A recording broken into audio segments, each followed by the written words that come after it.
And before I jump into this video, I just want to mention that we are just a few thousand subs away from 1 million subs. So if you're watching this, you know what to do. Tell your friends, tell your family. It's Thanksgiving. Get them in on this because, oh my God, I'm going to be in tears tomorrow. Just thank you so much for all the support for over the years. But anyways, back to DLC.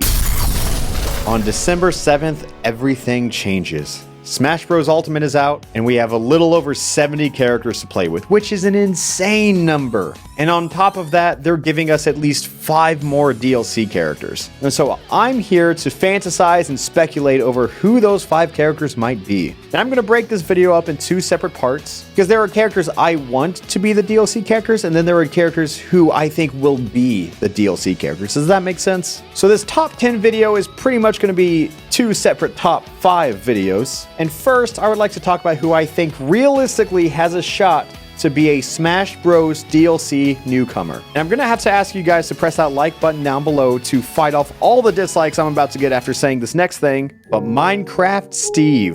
Nintendo and Microsoft are pretty buddy-buddy nowadays, and I think it's pretty likely that we're gonna get a Microsoft rep of some sort. Which that could mean Steve, that could mean Banjo, and let me give testimonies for both of them. 1 out of the 5 slots will be a Microsoft rep. These 3 gaming companies really don't have a long history of getting along, but as of recently, Nintendo and Microsoft have been pretty close, and Phil Spencer has spoken out several times saying he wants to see Banjo in Smash. But even then, an important thing to remember is Phil Spencer does not make the decisions, and another thing to remember is Sakurai doesn't either. I'm sure he has final say, but I'm sure there's a list of characters he can choose from. I know people always talk about Sakurai, but we never really talk about Sakurai's boss, and honestly, that's a pretty foreign term. But the same thing happened when Korn was put into Smash to market for Fire Emblem Fates. Even Sakurai thought that was a bit too much for the Fire Emblem side. But I think it's pretty likely that either way, we would have a Microsoft rep. I'm going to go out on a limb and say that Minecraft Steve's moveset probably pulls a lot of comparisons to Link in the previous iterations of Smash. And his final Smash could be him riding in on the Ender Dragon. Oh my gosh, that actually sounds kind of cool. The thing is, I just feel like there's a lot of hostility from Minecraft Steve, so that's kind of why I want to push for him and defend him a bit, because, well, someone's got to do it. Not necessarily a character I'm willing to die for, but at least one I would welcome to Smash, because I feel like not a lot of people are. And then Banjo is an icon. Well, for us. And by that, I mean people over the age of 20, which is not the main demographic of Smash Bros, you know? Like, it's meant to advertise for kids. So if you had to pull a Microsoft rep, that's why I think Steve has an advantage on Banjo, because I don't think the younger generation would really recognize him. But the older generation and the younger generation would recognize Minecraft Steve. And is honestly the largest character you could put into Smash Bros who's not already in it. And speaking of Korn a little bit earlier, I don't know if they're going to put in a rep for Fire Emblem 3 Houses, but if Nintendo is pulling the strings, I feel like that there's a good chance. I don't really need to talk about this too long, but if they were willing to do it in the past, there's a good chance they would do it again. And I don't know who they would put in the game, and I don't even know anything about the game, so I'm not really going to talk about it. Then this next edition becomes a bit leak-oriented, so if you don't want any mention of leaks, just skip to the timestamp above. But with that being said, Vergabin was probably the most credible leaker throughout all of Smash Ultimate. Even through the Grinch leaks, he stood his ground and said, "I am right and this leak is fake." There were a lot of things he did not predict, but he wasn't wrong on anything. Does that make sense? I mean, he didn't predict K-Rool, but he never said K-Rool wouldn't be in the game. I think his biggest claims were probably Ridley, Ice Climber, Simon Belmont, and then the final 2 characters being Kennen and Cinnaror. He also did mention some Minecraft content in the game that has yet to be revealed, could just be a spirit, or it could even be Steve as DLC. But the other thing he did claim was a Square Enix rep, and he later scratched that to be a DLC rep. And if all of these things are true, I have no reason but to believe that the DLC, being Square Enix, is also true. So I think a Square Enix rep has a pretty good chance of getting in the game, and I think it narrows down to 3 possible characters. Sora from Kingdom Hearts, Noctis from Final Fantasy 15, and Geno because I'm desperate. If Sora is in the game, this is definitely going to be the first DLC character announced, because this would coincide with Kingdom Hearts 3 and also just be insane. You know how many people want Sora in the game? And I know I'm keeping my list kind of vague, because I'm not really locking down a single character for this slot, but I know a Square Enix character will be in this game as DLC. Smash Flash 2 had an interesting take on Sora and honestly handled it pretty well. Sora would probably be a character similar to Robin in the sense that would be a mix of sword fighting and magic. And on top of that, probably pretty nimble, which all in all sounds terrifying. Sadly, I don't expect a Goofy and Donald cameo because that sounds like a licensing nightmare. But with the hype of Kingdom Hearts 3 reaching its climax soon after Smash Ultimate, it would make a lot of sense to announce the new DLC character at like the Game Awards before Smash Ultimate comes out. Sora would be a character I'd love, but let's talk about the others. Cloud was a bit random, but at the same time, Final Fantasy VII is one of the most well-known games, and Cloud is just an iconic character. So with that being said, how about they add one of their more recent characters? I thought about putting Lightning on the list, but I think that sounds a bit too unrealistic. And yes, Noctis is in Tekken, but I don't think that excludes him from this game. And then when it comes to Geno, I think it's desperate. I've been a Geno advocate for about a decade now, and all I know is pain. I don't need to use this platform to talk about what Geno's moveset could be. I just want to say that there is a slight possibility, and that slight is minuscule. Anyways, let's talk about something I'm very confident in. If I had to place money on any single DLC newcomer, I think I'm going all in on Bandana Dee.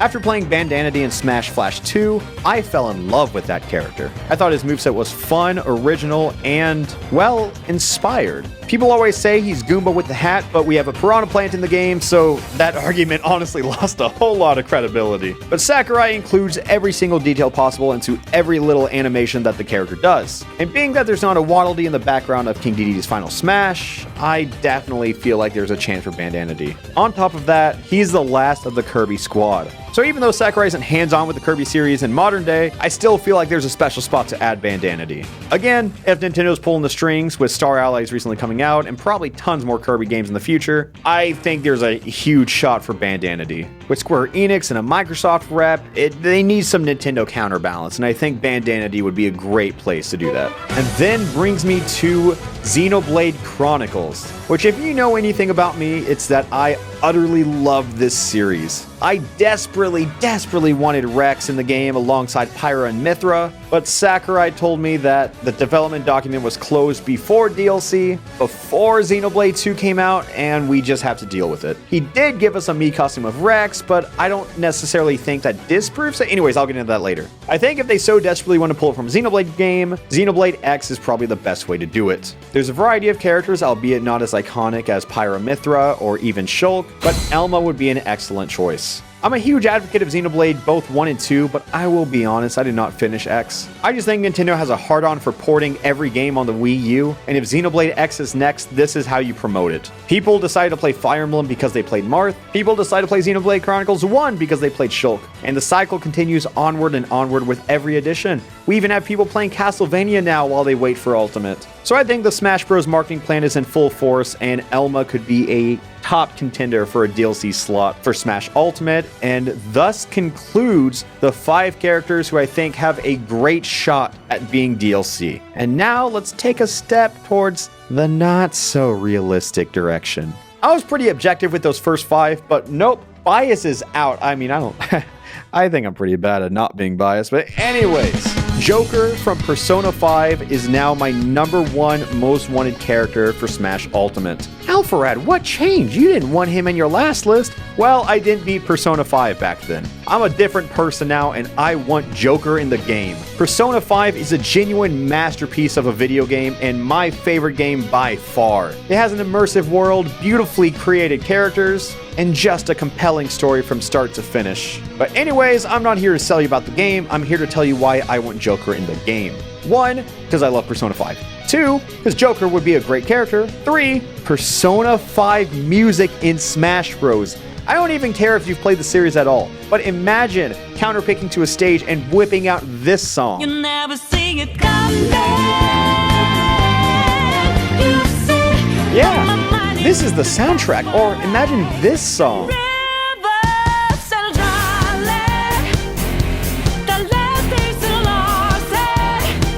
Persona 5 has a lot of bangers, and I don't even care if you've played the series, you should listen to the soundtrack.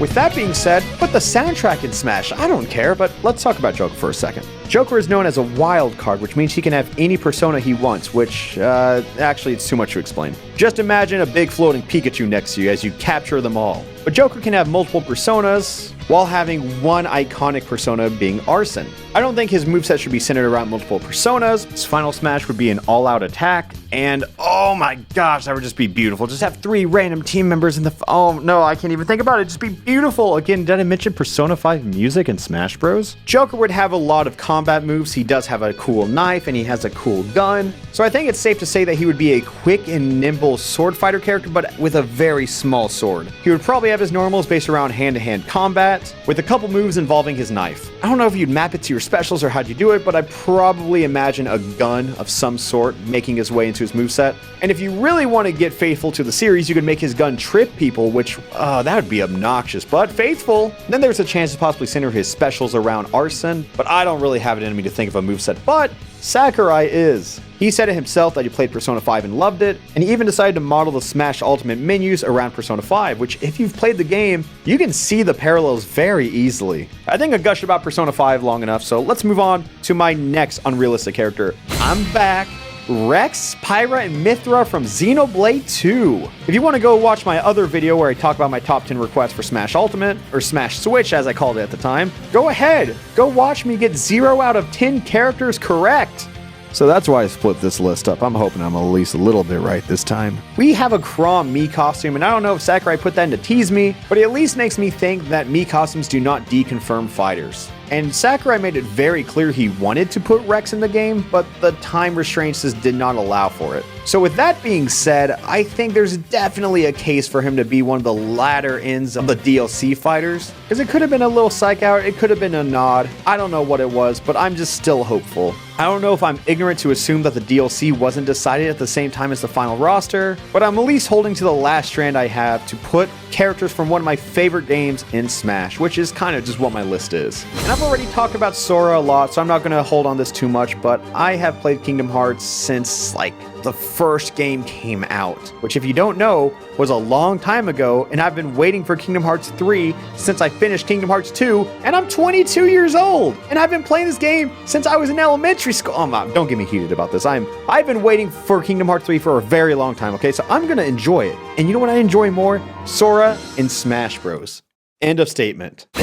Next is Shantae, which, yes, you are correct. This character does stand less than 0% chance of getting in the game, but gee willikers, wouldn't it be fun? Again, in the other video, I talk about what I want from her, and if Shovel Knight's an assist trophy, I really don't think that means she's getting in. I think Steve has a chance, but I really wish Shantae could make it. Anyways, by some stroke of luck, if she makes it in the game, just realize that I will be very happy. I'm just so doubtful, and I don't want to get my hopes up because I've gotten my hopes up before, and no, it just hurts. So the final DLC character that I would like to see is Lyn. No, I'm just kidding. I'm not in denial anymore. I fully accept it. Her assist trophy days will never be behind her. Anyways, Marks from Kirby, which I feel like before Star Allies came out, it felt as desperate as Geno. But again, with Star Allies coming out, I feel like he has a little bit of a chance, and they've already added so many villains to Smash, and I know Marks is cute, but he will destroy universes if you ask him to. And you see how Kirby is the ultimate life form in Smash? Look, he was the only one who survived the world of light attacks, but Marks, he could have been the one pulling the strings. Yeah, he wasn't, but I'm just saying, Marks is that powerful. And with that being said, these are the characters I'd like to see in Smash Bros. The first 5 were the characters that I think have a better chance of being in Smash Bros. But either way, I am so excited for Smash Bros.